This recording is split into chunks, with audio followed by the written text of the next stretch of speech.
Sobat DN, kali ini gue akan mewawancarai salah satu politisi, dulu juga bergerak di bidang artis dan modeling, dan sekarang masih bergelut di bidang politik. Sampai ketemu ya, mari salam. Halo Mbak Oki. Waduh udah sampai sini aja. Iya. Kita sekarang minta izin buat setirin aja sama Mbak Oki Asokawati. Okay. Sekarang mau kemana nih Mbak? Aku mau ke Jagakarsa deh kalau nggak salah, karena ada 3 titik kan. Iya. Udah ya, mari, assalamualaikum, yo.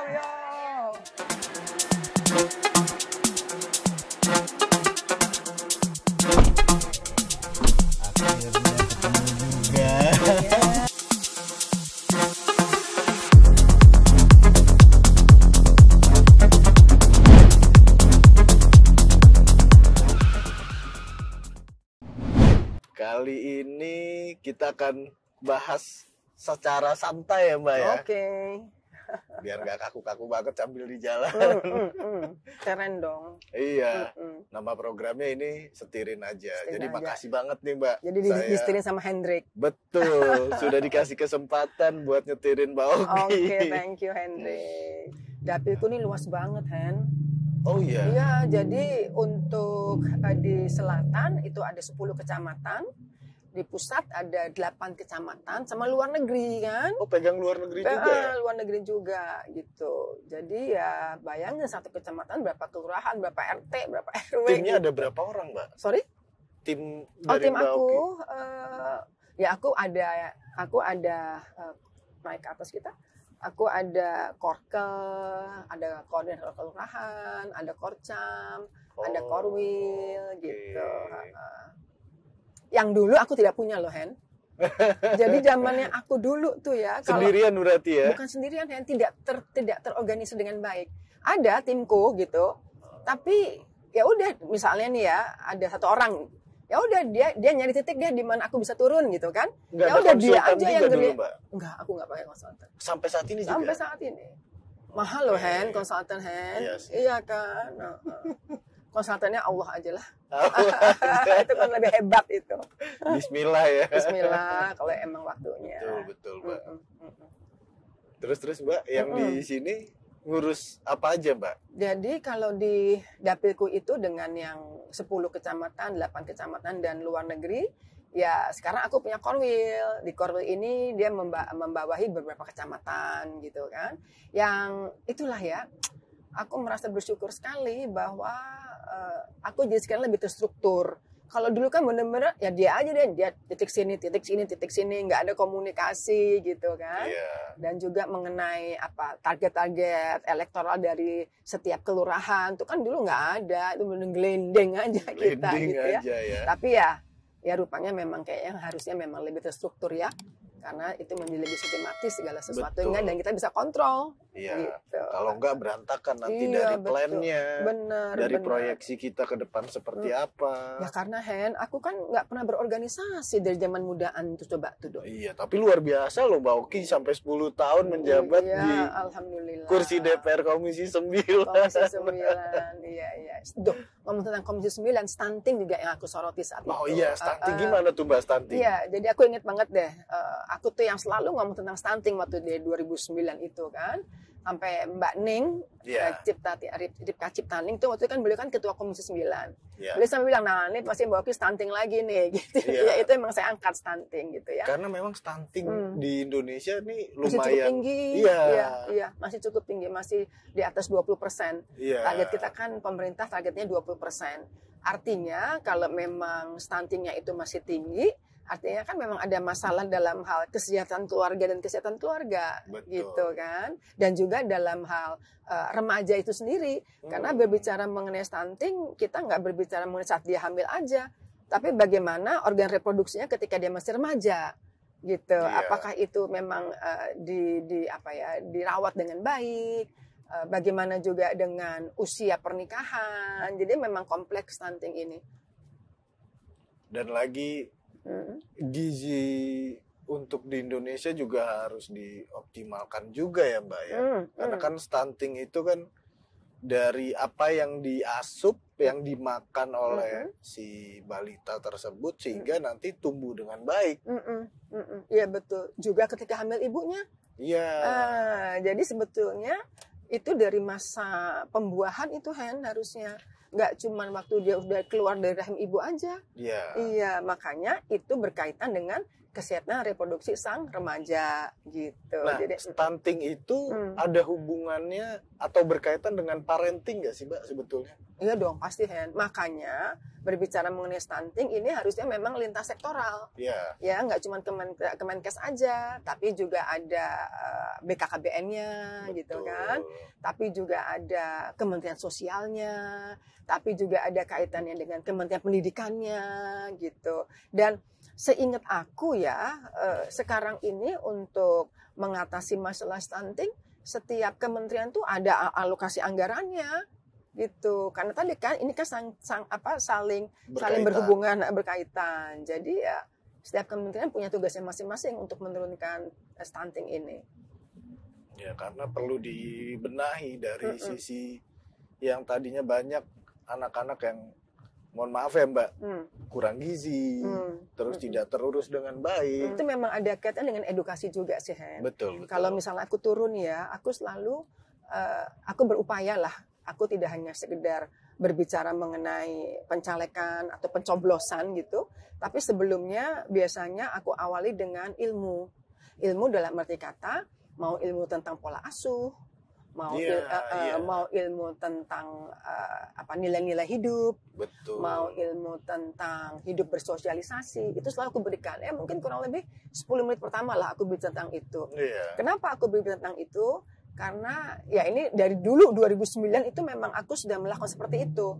Karena aku punya pendapat bahwa aku nggak mau rugi gitu. Maksudnya gini, kalau misalnya aku masuk menjadi anggota parlemen, ya alhamdulillah, puji Tuhan gitu ya. Tapi kalau aku tidak, terus sayang dong waktuku yang sudah jalan kemana-mana, gimana caranya supaya aku nggak rugi? Aku kasih ilmu. Karena kan bisa jadi sedekah jariah buat kita kan betul. Karena ya itulah bermanfaat buat orang banyak. Jadi kalau toh aku misalnya nggak jadi, tapi aku udah punya keuntungan lain. Udah ada plan B-nya ya. Iya, aku sudah memberikan ilmu kepada ibu-ibu, kepada remaja. Itu kan alhamdulillah. Moga-moga Allah catat ya, pasti catat lah insya Allah.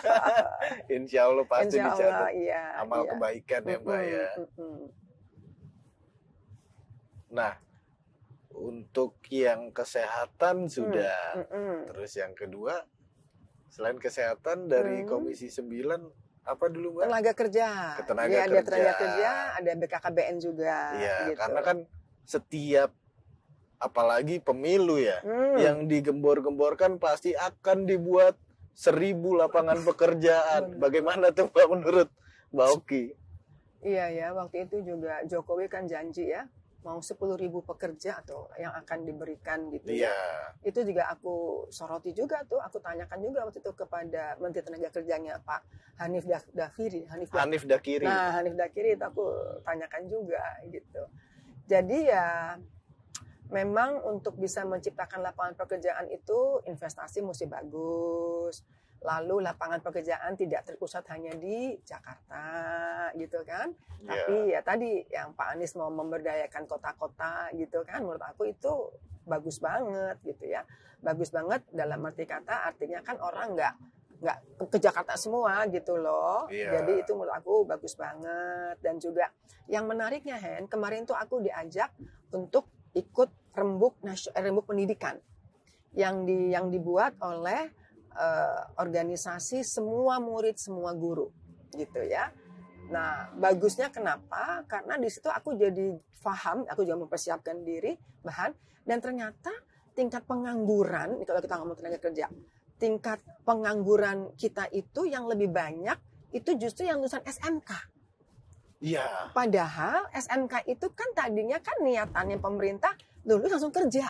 Betul. Nah, tapi ternyata kok kenapa pengangguran itu dibandingkan dengan pendidikan yang lainnya nih, lebih banyak itu adalah mereka-mereka yang lulus SMK. Karena apa yang dipelajari kurikulum di sekolah SMK itu, begitu langsung ke bidang industrinya, itu nggak sama. Let's say misalnya nih ya, waktu aku jadi anggota DPR di Komisi 9 itu, aku reses, aku datang ke suatu lembaga pendidikan. Ternyata di situ belajar menjahit nih untuk garment ya, itu pakai jarum yang satu mata. Tapi apa kenyataannya yang terjadi? Di garment, di pabrik-pabrik itu yang terjadi, yang dipakai adalah mesin dengan jarum 2 mata. Oh. Kan jadinya nggak nyambung. Berarti berbeda ya sama prakteknya, Mbak? Iya dong, makanya jadinya banyak pengangguran. Karena pada nggak bisa kerja. Berarti dari awalnya aja sudah salah dasar. Kurikulumnya. Jadi, lembaga-lembaga pendidikan SMK ini seyogianya untuk membuat kurikulum harus menyertakan pihak industri.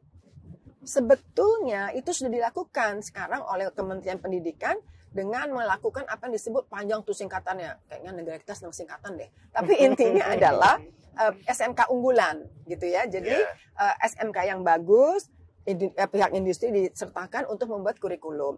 Tapi kan harusnya nggak cuma SMK yang bagus gitu kan. Harusnya juga SMK-SMK yang lain. Dan pada saat rembuk pendidikan itu aku mengatakan bahwa harusnya pemerintah itu melakukan profil atau melakukan analisa terhadap daerah-daerah yang membutuhkan tenaga kerja tampil apa. Kayak misalnya, kan sekarang kita juga terkenal nih sama dengan bulu mata palsunya.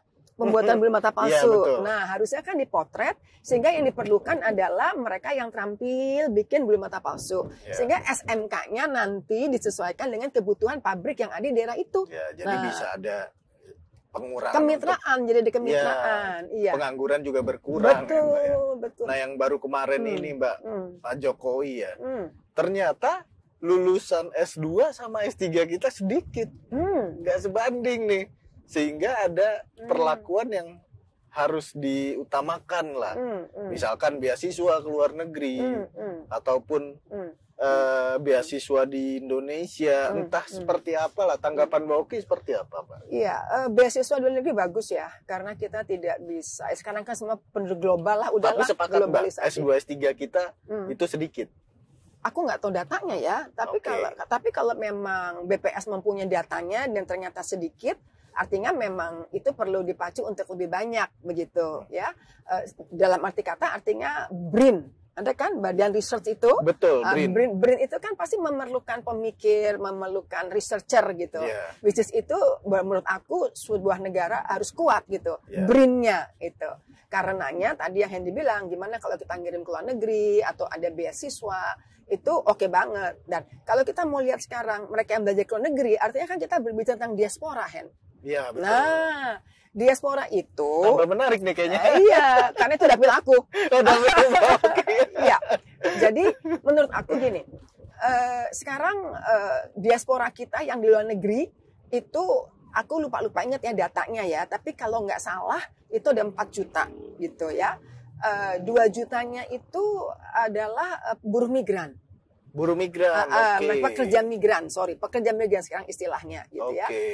Yang sisanya itu adalah pelajar atau mereka yang hidup di sana gitu.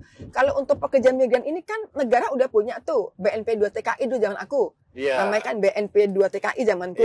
Tapi kalau sekarang itu kan namanya kalau nggak salah, aduh apa sih namanya aku lupa deh, BP2 PKI. TKI. Bukan nggak, sekarang istilahnya pekerja migran. Oh. BP2MI. Sekarang BP2MI. Kalau nggak salah sekarang namanya BP2MI. Artinya untuk pekerja migran ini itu kan sudah ada yang menangani. Artinya negara ada di situ, gitu ya. Tapi untuk diaspora yang lain kan nggak ada, sehingga mereka yang belajar di luar negeri nggak mau pulang ke sini males. Kenapa males? Karena rekognisinya nggak cukup bagus di sini. Iya kan, apresiasinya kepada mereka yang belajar di sana gitu kan. Ataupun katakanlah, sehingga ketika mereka yang diaspora di sana, mereka ingin pulang atau mereka ingin beli tanah di sini, katakan, karena mereka nikah sama orang asing di sana gitu, itu kan susah. Padahal darah mereka itu kan masih Indonesia gitu. Nah jadi aku sarankan, paling nggak negara campur tangan di situ dengan ada badan yang khusus menangani masalah diaspora ini. Karena diaspora ini buat aku, dia itu jangkar buat kita punya, kalau Anies kan pengen supaya diaspora ini juga berbicara mengenai PR Indonesia kan. Nah, betul. Jadi itu harus digalakkan gitu. Mbak, ngomong-ngomong nih Mbak, sejak kapan sih Mbak masuk di dunia modeling sama artis? Karena kan yang saya tahu Mbak Oki nih dulu adalah seorang model dan juga artis ya Mbak ya. Boleh diceritain nggak Mbak? Iya, itu udah beberapa puluh tahun yang lalu ke belakang nih berarti ya, Hen. Iya. Apa oke jenenge. Jadi waktu itu aku berusia 17 tahun. Aku punya impian waktu itu ingin jadi orang terkenal gitu pokoknya ya. Karena waktu itu aku lihat di majalah Gadis tuh model-model remaja saat itu. Dan aku pengen tuh ada di majalah Gadis itu. Maka kemudian umur 17 tahun remaja, aku ikut pemilihan putri remaja. Dan saat itu aku menang menjadi putri remaja berpakaian malam terbaik gitu ya. Wow. Jadi rupanya itu bibit-bibit catwalk style udah ada. Bibitnya udah awalnya udah ada ya iya. dari awal. Nah terus dari situ ya udah mulai foto di majalah Gadis, foto di majalah Femina, mulai kenal desainer, catwalk dan lain sebagainya. Ya udah. Karena makanya aku bisa bilang profesi model itu dia itu bisa seperti pembuka pintu buat profesi selanjutnya. Iya. Ya, kalau memang kita kemudian juga selalu memperkaya diri kita, memberdayakan diri kita dengan ilmu-ilmu lain. Karena secara tidak langsung siapapun ya namanya public figure ya Mbak ya, sudah dikenal dan punya basic untuk fansnya atau yang suka dengan karakter yang ada di dalam diri seorang public figure itu gitu ya. Dan aku sempat jadi wartawan juga. Aku sempat di majalah Matra dulu. Iya. Aku pernah baca tuh Mbak Oki pernah jadi Red Pel ya, redaksi pelaksana. Kalau Red Pelnya aku di majalah Sarinah, majalah perempuan. Jadi karir pertamaku sebagai redaktur gitu ya, dan juga sebagai wartawan itu di majalah Matra. Waktu itu aku diajak sama Fikri Jufri gitu ya. Beliau kan pendiri Matra dan Tempo juga gitu. Betul. Ya udah, aku ingat banget pertama kali pekerjaanku mewawancara gitu, itu sama Andi Noya. Bang Andi Noya. Iya, Bang Andi. Jadi aku waktu itu tandem diajarin lah, aku belajar. Terus gimana tuh Mbak? Kan ada perbedaannya. Iya, dari betul. Segi yang tadinya acting, tiba-tiba kok jadi wartawan atau redpel buat konten. Nggak tahu juga tuh FJ aku mengefikir Jufri, nggak tahu juga tuh FJ kok minta aku waktu itu ya.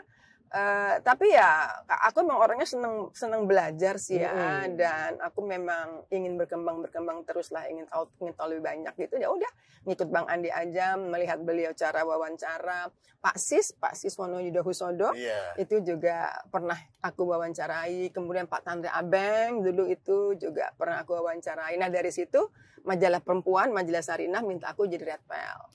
Udah sudah itu ya udah itu apa? Berapa lama Mbak di coaching sama Bang Andi? Mungkin aku jadi wartawan di Matra itu 2 tahun deh kurang lebih. 2 tahun.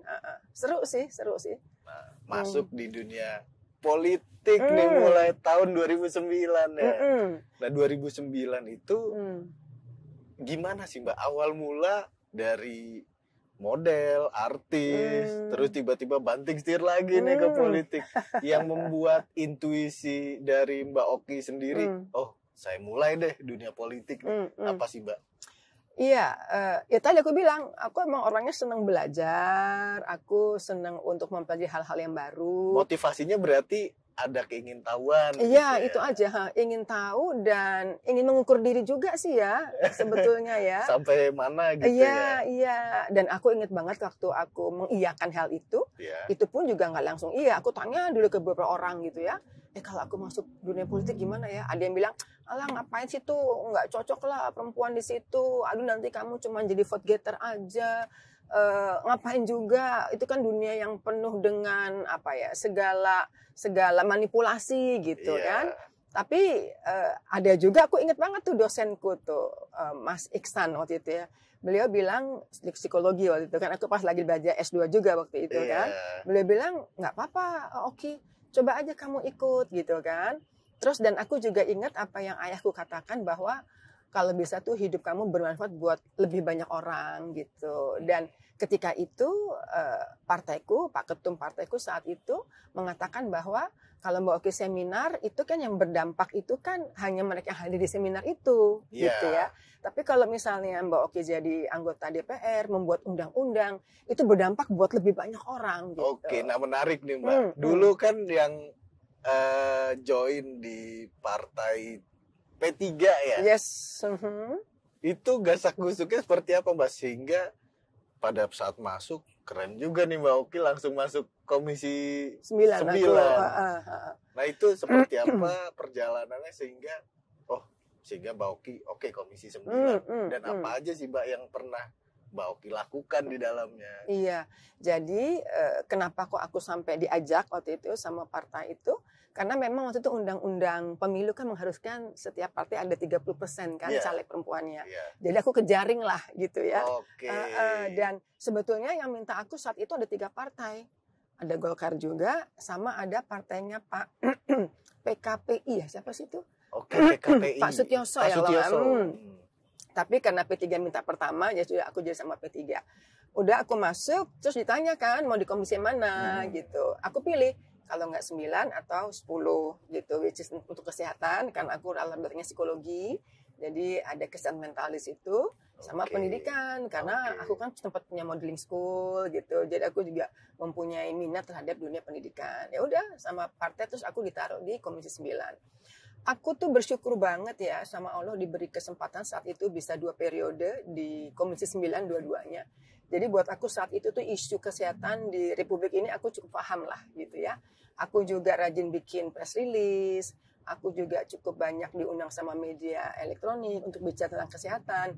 Dan yang aku terlibat di dalamnya tuh aku terlibat bikin undang-undang BPJS, aku terlibat bikin undang-undang kesehatan jiwa. Yang pas pada saat Mbak Oki ini sedang menjabat, kasus kesehatan apa yang waktu ditangani Mbak? Banyak, terutama malpraktek ya. Malpraktek. Jadi misalnya ada anak-anak, seorang pasien atau anak gitu. Dia tidak diterima karena waktu itu nggak ada uang. Itu kan waktu itu BPJS belum seakurat seperti sekarang gitu. Iya, betul. Ya. Jadi, itu perpindahannya dari Askes ya. Iya, benar. Kan dulu kan ada pepatah yang mengatakan kalau orang miskin jangan sakit. Gitu, iya kan dulu kan dia bilang gitu. Kerja gitu. Iya, karena kalau orang miskin sakit ya udah pasti nggak ketolong. Kan. Kan ada dulu jargon-jargon kayak gitu. Nah, jadi ya itu masih ada penolakan gitu. Kalau sekarang kan kita dengar udah nggak ada lah bisa dikatakan seperti itu ya. Betul. Karena kontrol masyarakat sendiri, media cetak, media elektronik itu sudah demikian kuatnya gitu. Nah jadi tuh banyak kasus-kasus yang ditolak.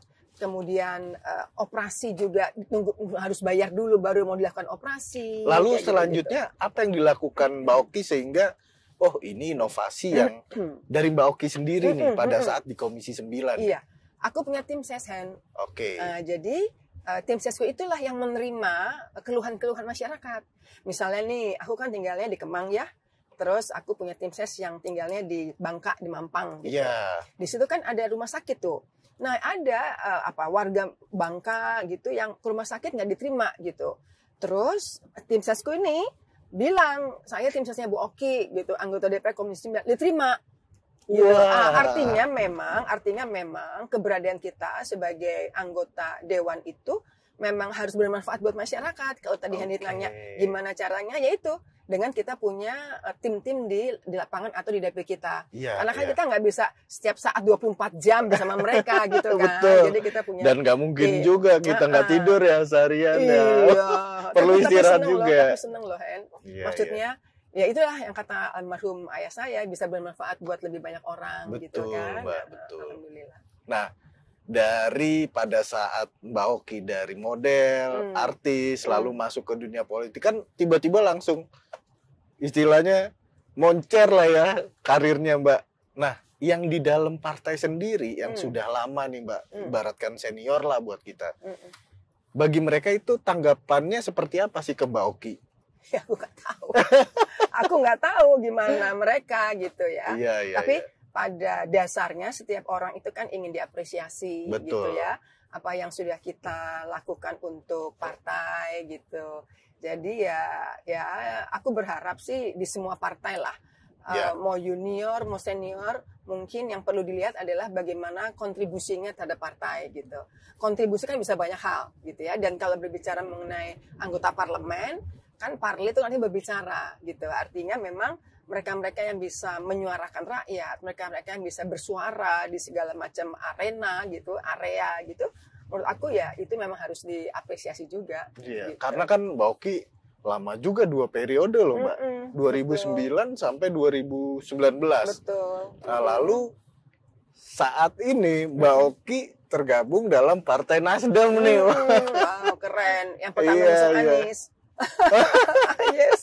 Yang mendasari Mbak Oki pindah partai atau yang lain sebagainya itu seperti apa sih, Mbak? Iya, ya tadilah apresiasi itu. Apresiasi itu Iya, berarti iya. ya. Apresiasi, rekognisi. Itu Oke. aja. Nah, ke depan nih mau gimana, Mbak?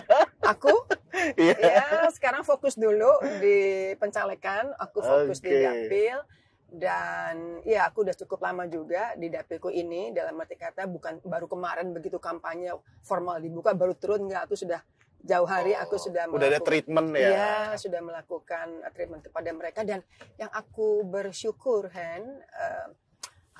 yang dulu pernah menolak aku waktu 2019 karena aku waktu itu di Nasdem, yang waktu itu Nasdem kan dicap sebagai partai penista agama karena mendukung Ahok itu. Itu memang buat aku terutama di Jakarta saat itu memang cukup sulit gitu ya untuk bisa masuk ke dulu saat aku berada di partai yang lama gitu ya. Ya alhamdulillah sih suaranya sebenarnya bagus, masih tetap baik lah, ada kurang lebih 29.000 suara gitu. Nah tapi sekarang ini karena Nasdem yang mengusung Anies yang pertama, itu justru mereka yang tadinya menolak aku, yang tahun 2019 menolak aku gitu, nggak mau bekerja sama dengan aku, justru mereka yang langsung telepon aku, Mbak Oki, Bu Oki, sekarang kita mau dukung Bu Oki lagi, sambil ketawa-ketawa malu gitu. Yang awal mula hubungin Mbak Oki siapa, mereka, Mbak? Bukan aku. Oke. Jadi mereka yang hubungin bahwa Bu Oki, sekarang kita mau nih dukung Bu Oki karena kan Nasdem mengusung Anies gitu loh. Balik lagi di Komisi 9 atau gimana, Mbak? Masya Allah. Bukan. Mereka di dapilku. Oh, di dapilku yang waktu 2019, kan aku nggak duduk nih 2019 kan. Iya. Nah itu memang karena beberapa titik-titik di dapilku yang tadinya mensupport aku, mereka begitu tahu Nasdem mensupport Ahok, mereka jadi nggak mau waktu 2019. Nah, namun sekarang karena Nasdem mengusung Anies gitu kan, mereka justru ngetok aku, WhatsApp, telepon gitu. Mereka mengatakan, Mbak Oki sekarang kita mau bekerja sama lagi gitu kan. Udah, jadi sekarang aku bersama kantong-kantongku yang lama tuh mulai bersinergi lagi. Alhamdulillah deh. Bener deh, kayak baru tadi pagi ada suatu organisasi perempuan gitu yang WhatsApp aku. Bu Oki mau silaturahmi aja. Saya lihat Bu Oki dapil Jakarta ya. Di mana nanti saya kasih tahu ke organisasi saya kayak gitu-gitu. Gitu, langsung kan. adrenalinnya Mbak Oki muncul lagi. Dan bersyukur banget. Gitu. Aku juga bersyukur banget bahwa Nasdem mengusung Anies gitu ya. Kalau di Jakarta ya karena beliau pernah jadi gubernur Jakarta dan kantong-kantong suaraku mungkin merasakan manfaatnya. Jadi begitu tahu aku jadi Nasdem yang mendukung Pak Anies gitu, jadi ya respons mereka sangat positif. Ya, alhamdulillah. Betul.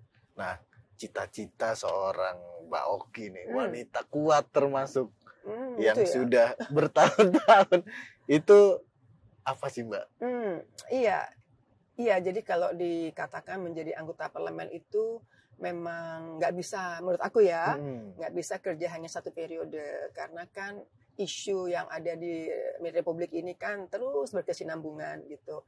Jadi ya aku ingin kembali lagi ke parlemen dengan lagi memperjuangkan, menyuarakan apa yang menjadi kebutuhan masyarakat. Karena ketika aku bisa menyuarakan itu ada suatu kepuasan tersendiri, beda sama waktu puasa jadi model ya. Beda banget gitu ya.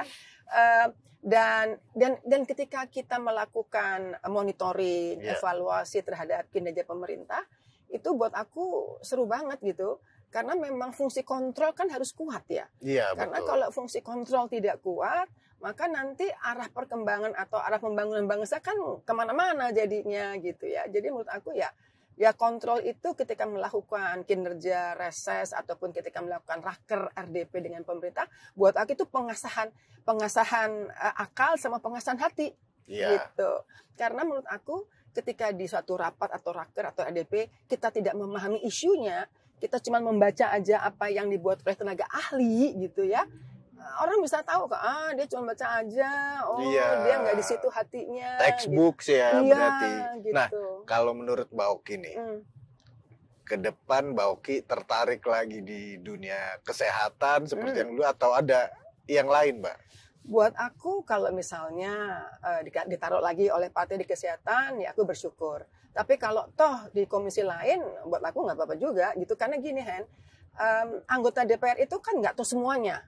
Oke lah, mungkin dia punya spesialisasi dengan ilmu keilmuannya gitu ya. Namun kan nanti kita bisa didukung sama tenaga ahli. Jadi ketika aku menjadi anggota dewan gitu, temanku bilang, bisa lo jadi anggota DPR tuh kerjanya cuma duduk terus rapat aja lo ngomong terus gitu kan, bisa gitu kan. Tapi ternyata dengan kita punya tenaga ahli yang mumpuni, memang dia ahli dan mengerti dari kerja-kerja komisi kita, maka dan kita juga mau belajar dan kita juga mau berpikir dan kita juga mau menganalisa, itu apapun bisa kita lakukan kok. Karena kan kita akhirnya itu kan bagaimana kita mengasah pola pikir kita melihat suatu isu kan. Iya. Akhirnya gitu. Memang akhirnya sistematisasi berpikir itu sangat diperlukan untuk Dan pada saat ada kasus itu yang menjadi experience ke depannya kalau kita mampu kok untuk ke depannya kita menangani kasus tersebut gitu ya. Betul. Makanya kalau selama ada hati, insya Allah bisa kok. Betul. Kalau ke depannya Mbak Oki ini melihat situasi Indonesia, dunia kesehatan ya balik lagi.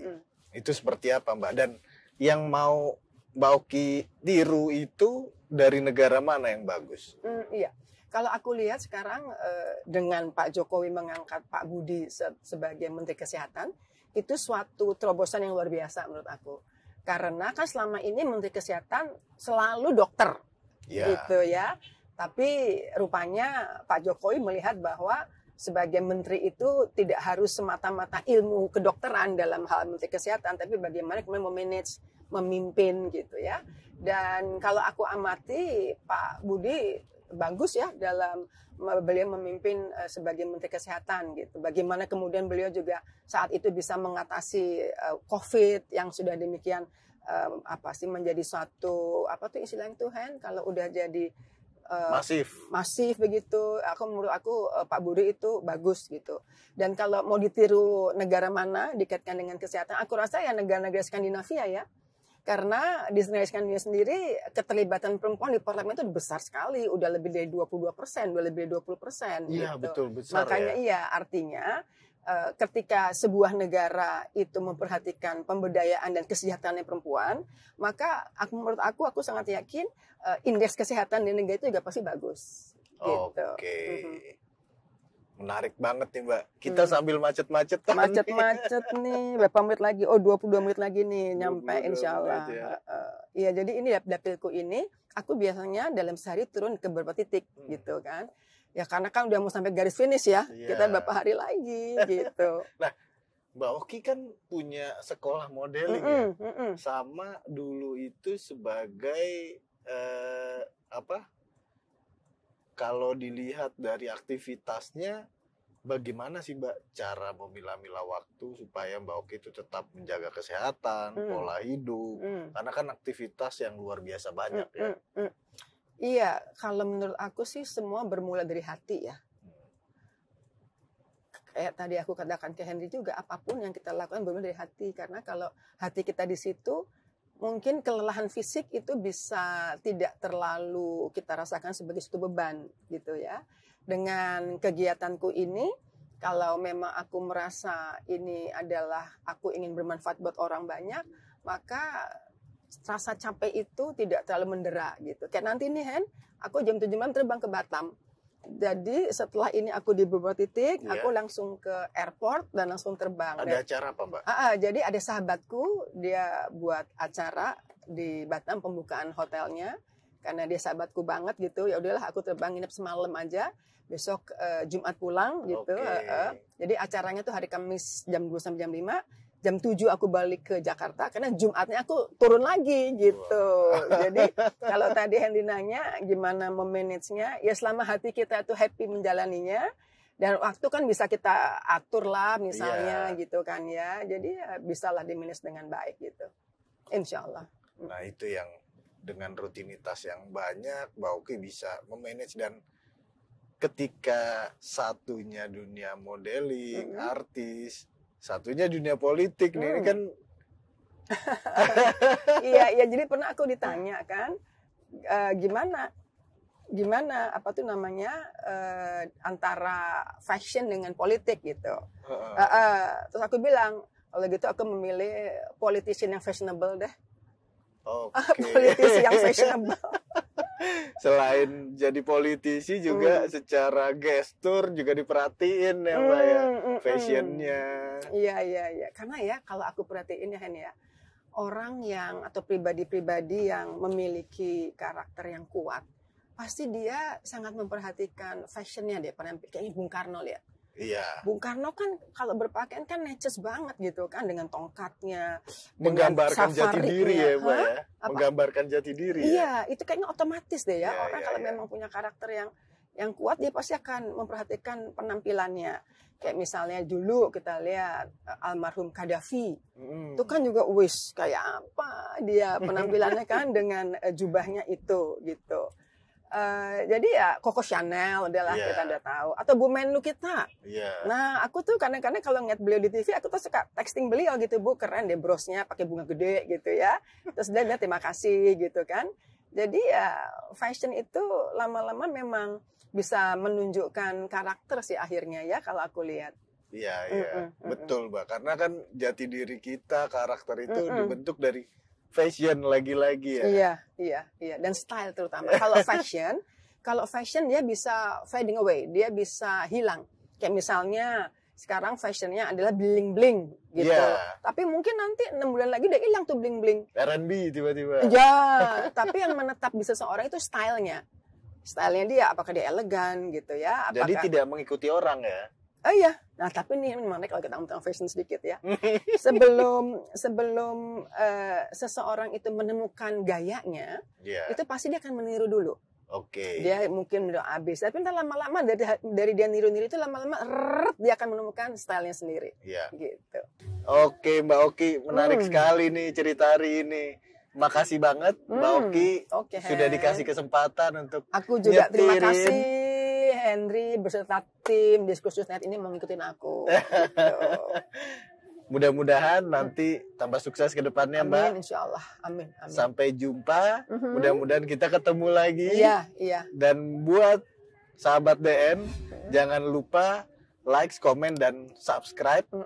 Tonton terus program Setirin Aja bersama Hendrik di Diskursus.net.